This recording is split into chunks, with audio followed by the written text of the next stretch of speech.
Degree लेना, पढ़ना नहीं, जानकारी अर्जित करना नहीं, सिर्फ डिग्री लेना ही पढ़ने का मतलब कि कार्य मान लिया गया है। इतना बड़ा षड्यंत्र है, समझिए इस चीज को। आम जनता को बेवकूफ बनाने का काम है। बजट का बंदरबाट करती है आपस में, उसका ऊपरी तबका बंदरबाट करता है और कुछ भी नहीं है बजट। इस बार भी 1000 करोड़ बढ़ा है, मिलेगा कुछ नहीं। शिक्षा को एक तरफ सरकार जो है बजट को कट करती है, दूसरी तरफ उस शिक्षा को बेचने का प्रयास कर रही है, फीस बढ़ा रही है। तो इस तरीके से इस मायने में अगर आप बात करेंगे तो शिक्षा का जो बजट है वो निराशाजनक है। नमस्कार, मैं हूं निकुल तिवारी और आप लाइव सीरीज देख रहे थे कि बिहार सरकार ने शिक्षा का बजट तय कर लिया है। तो हमारे साथ कुछ छात्र हैं जो कि बताएंगे क्या खुश हैं, क्योंकि बजट मुझे लग रहा है कि काफी सही दिया गया है। देखिए, जो इस बार जो बजट आया है पिछली बार की तुलना अगर आप बात करेंगे तो ओवरऑल बजट जो है काफी बड़ा बजट बनाया गया। 2,06,000 तकरीबन 6,000 करोड़ बजट था और 25-26 हजार करोड़ बढ़ाया गया है। वहीं दूसरी तरफ जब आप शिक्षा के क्षेत्र में बात करेंगे तो 38,000 करोड़ से 39,000 करोड़ कर दिया गया। मात्र 1,000 करोड़ रुपए बढ़ाए गए हैं। तो अच्छी बात है ना कि बढ़ाना, क्या नहीं, आपने बढ़ाया, लेकिन जिस रेस्पेक्ट में पूरा का पूरा बजट बढ़ा, 26-27 हजार करोड़ बढ़ाया गया, और दूसरी तरफ शिक्षा के क्षेत्र में मात्र 1,000 करोड़ बढ़ाया जाना, ये किस तरीके का, ये एक संतोषजनक है और बहुत अच्छा बजट नहीं कहा जा सकता है। जबकि बिहार के अंदर शिक्षा की क्या स्थिति है और इसमें कितने बड़े अमाउंट की जरूरत है। शिक्षा को एक तरफ सरकार जो है बजट को कट करती है, दूसरी तरफ उस शिक्षा को बेचने का प्रयास कर रही है, फीस बढ़ा रही है। तो इस तरीके से इस मायने में अगर आप बात करेंगे तो शिक्षा का जो बजट है वो निराशाजनक है। तो आपको नहीं लग रहा कि अब शिक्षा अलग लेवल पे जाएगा? क्योंकि देखिए, जिस हिसाब से बिहार में शिक्षा के क्षेत्र में गति देनी चाहिए थी सरकार को, उसमें सरकार निराशाजनक रवैया अपना रही है। और इस तरीके से आप शिक्षा को एक बड़े पैमाने पर नहीं खड़ा कर सकते हैं, दूसरे राज्यों के बराबर नहीं खड़ा कर सकते हैं। अभी क्या स्थिति है शिक्षकों की, पूरे विश्वविद्यालयों में तमाम शिक्षकों की क्या स्थिति है, कर्मचारियों की क्या स्थिति है, नए कोर्स स्टार्ट नहीं हो पा रहे हैं।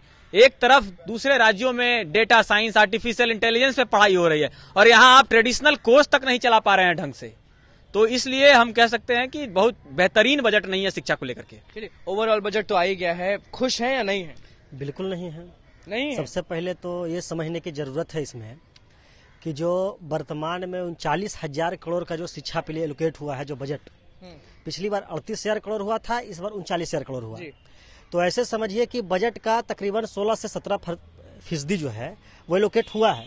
लेकिन जो 16 से 17% हुआ है, ये तो फिर ऑल ओवर जो पूरा बजट है ये एक स्टैटिकल खेल है। मतलब इसको कह सकते हैं कि स्टैटिक्स की बाजीगरी है, आंकड़ों की बाजीगरी इसको कह सकते हैं। एक आदरी वाले सहवाल गुप्ता, उनके जैसा डेटा मास्टर पूरे हिंदुस्तान में आपको कोई नहीं मिलेगा।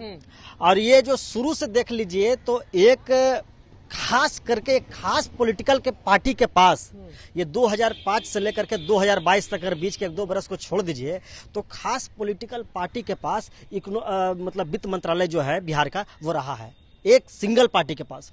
और ये पूरा का पूरा खेल जो चला है आदरी वाले सहवाल गुप्ता के स्टैटिक्स पर। वो आंकड़ों में क्या है कि बजट को दिखा गया इतना, बजट लोगों को समझ ही आ जाता है कि बजट बढ़ा दिए मतलब ग्रोथ हो गया, लेकिन तो ग्रोथ नहीं होगा। क्या बात करते हैं आप? ये जो बजट हम तो बोल रहे हैं, बजट जो है आंकड़ों की बाजीगरी है। आपको हम समझा देते हैं, आप शिक्षा पर आइए। शिक्षा पे 39,000 करोड़ आया, 700 करोड़ रुपया इसमें किया गया है स्टूडेंट क्रेडिट कार्ड पर। 700 करोड़ रुपया, 700 करोड़ में क्या है कि एक स्टूडेंट को 4 लाख रुपया मिलेगा। ठीक है, 4 लाख तो पिछली बार भी था कि 4 लाख हम बता रहे हैं ना भैया, पहले पूरा ये 4 लाख पिछली बार ही नहीं, 2016 से ही 4 लाख मिल रहा है। 2016 में भी 4 लाख, 2017 में भी 4 लाख, 2018 में भी 4 लाख, 2022 में भी 4 लाख। लगता है कि 4 लाख में गुजारा हो जाता है? बता रहे हैं, बता आपको क्या रहे हैं, बता ये रहे हैं कि 4 लाख रुपया उस समय जो मिलता था, उस समय बीएड की या बीएससी नर्सिंग की जो बच्चे करते हैं जनरली वही लोग लेते हैं। तो उस समय जो बीएड की फीस थी वो 1.5 लाख रुपये थी। अभी जो है बीएड की फीस जो है 3.5 लाख रुपये हो गई, 4 लाख रुपये हो गई। तो वो तो पूरा का पूरा पैसा उसका फी में ही चला जाता है। उसके बाद रहने का जो खर्च है, मान के चलिए पटना में आज 2016 में जो व्यक्ति रहता था तो उसको 5,000 में काम चल जाता था, लेकिन वर्तमान में कोई भी व्यक्ति रहता है तो उसको 8 से 10,000 रुपए की जरूरत होती है पटना में रहने के लिए, कॉलेज वालों बच्चों को। अरे हम लोग को हो सकता है कि 1,000-2,000 ज्यादा खर्च होता होगा, लेकिन हमसे अगर 2,000 रुपया कम ही मानिए तो उनको 8,000 रुपये रहने में खर्च है, मिनिमम 8,000 रुपये खर्च है, चूंकि 4,000 रुपये तो रूम रेंट ही उसका है। तो ऐसे साफ कह रहे हैं कि बजट बढ़ाया गया है लेकिन होगा कुछ नहीं। बजट लीजिए, सब दिन बजट बढ़ता है, 36,000 करोड़ हो जाएगा, तब फिर 38,000 करोड़ मिल गया पिछला बार, उसके बाद अभी 39,000 करोड़ हो गया। ये बढ़ता सब दिन रहता है, लेकिन रियलिटी क्या है, ग्राउंड रियलिटी जो है उसको चेक कीजिए। वो जो बच्चे पढ़ते हैं प्राइमरी स्कूल में, जो पढ़ते हैं मिडिल स्कूल में, जो पढ़ते हैं हाई स्कूल में, या जो पढ़ते हैं कॉलेज में, उसमें क्या परिवर्तन होता है। सच्चाई यही है कि बिहार में एजुकेशन में डिग्री लेना, पढ़ना नहीं, जानकारी अर्जित करना नहीं, सिर्फ डिग्री लेना ही पढ़ने का मतलब कि कार्य मान लिया गया है। आप पर आते हैं, आप बताइए, आप खुश नहीं, ये तो निराश है, ये कह रहे हैं कि कुछ नहीं होगा बजट बढ़ने से। देखिए, पिछले ये साथी हमारे कहें कि आंकड़ों का खेल है, सही मायने में आंकड़ों का खेल है, क्योंकि आम जनता को बजट से लेना देना कुछ नहीं है। उसको समझ में नहीं आता कितना करोड़ बढ़ा, कितना करोड़ घटा। बस दिखता है कि इतना बढ़ा। देखिए, उन लोगों को ये दिखता है कि हमारा फी कितना बढ़ा, हमारा फी कितना घटा। तो आप तो ये एक तरफ आप फी बढ़ा रहे हैं, आप सरकारी स्कूल कॉलेज बंद कर रहे हैं, प्राइवेट आप बढ़ावा दे रहे हैं, शिक्षा को आप प्राइवेट की और न्यू एजुकेशन पॉलिसी 2020 जो है उसको बिहार में आप लागू कर रहे हैं, और आप शिक्षा में बजट अगर बढ़ा भी दीजिएगा तो आप कहना क्या चाह रहे हैं। हम लोग का यही मांग है कि आप आम जनता के पास अगर आपका बजट का आंकड़ा अगर नहीं जा रहा है, उनको समझ में नहीं आ रहा है, तो क्या मतलब है। आप चूंकि आंकड़ा तो हमेशा बजट पेश होता है, लेकिन शिक्षा के लिए कुछ नहीं होता, स्वास्थ्य के लिए कुछ नहीं होता। आपको लग रहा है इस बार भी कुछ नहीं होगा? कुछ नहीं होगा। आप देखिए ना, सिर्फ महंगाई तो बढ़ी, 38,000 करोड़ से 39,000 करोड़ आप कर दिए, मात्र 1,000 करोड़ आप बढ़ाए हैं, इसमें क्या होगा। ये साथी बोले, क्योंकि पटना में एक आम विद्यार्थी जब रहता है तो उसको पर साल 2,000 रुपया रेंट बढ़ जाता है, पर साल रेंट बढ़ता है। तो आप 1,000 अगर बढ़ा रहे हैं, 1,000 करोड़, ये क्या आप दिखाना चाह रहे हैं। हम आप पर आएंगे। आप बताइए कि साथी तो आपके नाराजी हैं कि बस आंकड़ा बढ़ता है, होता कुछ नहीं है। ये बात सही है, लेकिन जब बजट की बात करते हैं हम लोग, तो सबसे पहली बात जो है कि जो बजट पेश कर रहा है राज्य, और राज्य अपने भौगोलिक सीमा के अंदर बजट का प्रयोग किस तरीके से कर रहा है, उस पर डिपेंड करता है। अभी तक तो राज्य की जो स्थापना से लेके आज तक जो कल्याण का ढांचा है, उसमें बजट का प्रयोग समाज के सबसे ऊपरी तबके की बजट की बंदरबाट होती है और कुछ नहीं होता है। सच्चाई ये है। अब जब हम आते हैं विभिन्न बड़े बड़े मंत्रियों, उप मुख्यमंत्री, मुख्यमंत्री, इनके बयान को सुनिएगा तो शर्म आएगा, बहुत शर्म आएगा। उप मुख्यमंत्री कहते हैं, तारकेश्वर प्रसाद हैं, उनका ये कहना है कि पूरे वैश्विक मंदी चल रही है, और पूरे विश्व का जो डेवलपमेंट का, ग्रोथ का जो क्राइटेरिया है, उसमें 3% डाउनफॉल हुआ है, ठीक, और बिहार 2.5% इंक्रीज कर रहा है।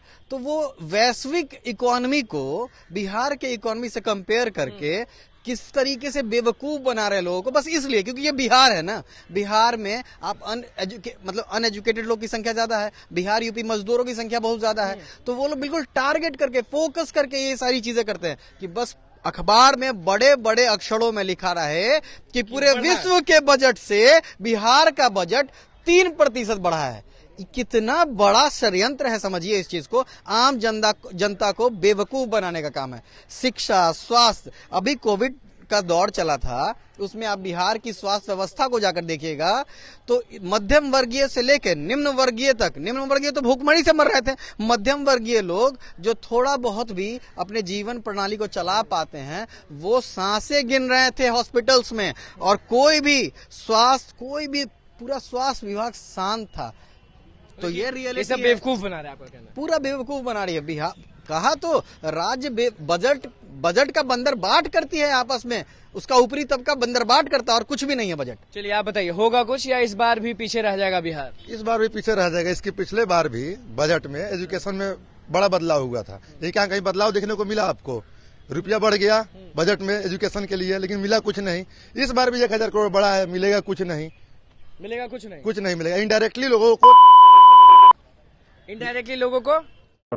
बेवकूफ भी नहीं, बेवकूफ का भी एक होता है। लेकिन चलिए देखिए, बजट पे छात्रों का क्या कुछ कहना था आपने सुन लिया। निराश हैं क्योंकि साफ कह रहे हैं कि आंकड़ों का खेल है और कुछ नहीं होगा। तो बस लाइव सीरीज के साथ बने रहे, हमारे चैनल को सब्सक्राइब करें, फेसबुक पेज को लाइक करें। धन्यवाद।